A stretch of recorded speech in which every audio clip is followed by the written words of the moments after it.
Hello guys, এই মাছগুলা আসলে আমার শাশুড়ি মা রান্না, মানে মাছটার একটা গল্প আছে, সেটা তোমাদের সাথে শেয়ার করব। তার আগে এই তো কড়াই একটু তেল দিয়ে নিলাম, সরিষার তেল দিলাম, এগুলো ভাজবো। এখানে একটা পেঁয়াজ আর ঝাল আমি কুচি করে রেখেছি, মাছটা দিয়ে দিচ্ছি। তো এই মাছের একটা করুণ কাহিনী আছে, মাছটা হচ্ছে ছিটবে, তাহলে তো ঢেকে দিই।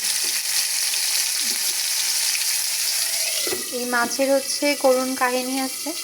এখানে বাসি ভাত ছিল, এটা হচ্ছে যেহেতু আমরা বাসি ভাত নষ্ট হয়নি, তো কেউ বাসি ভাত খেতে চায় না, তো এই বাসি ভাতগুলোকে আমি কুকুরকে দিব। আর কুকুররাও শুধু ভাত খেতে চায় না, যেহেতু বুঝতে হবে তাদেরও টেস্ট আছে। তো একটা মাছ রেখে দিয়েছি, মাছটা কুকুরকে দিয়ে দিব। তো আসলে এই মাছগুলো আমার শাশুড়ি ঝোলের রান্না করেছিল, তো লবণ একটু বেশি হওয়াতে কেউ আর খেতে পারেনি। তো এই মাছগুলোকে আমি তুলে ধুয়ে সুন্দর করে আবার নুন হলুদ মাখিয়ে কড়া করে ভাজবো, এবং সাথে একটু পেঁয়াজ ঝাল ভাজি করব ঝাল দিয়ে, তাহলে একদম মুচমুচে হয়ে যাবে এবং মানে খেতেও ভালো লাগে। তো ফাও ফেলিয়ে না দিয়ে আমি এই কাজটা করব, যাতে এটাকে বুঝতেও পারবে না, তো খেতেও ভালো হবে।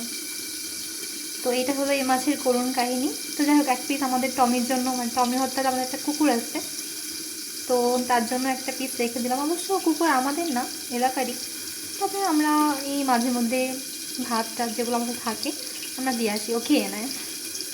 তো এখন এগুলাই ভাজি করব।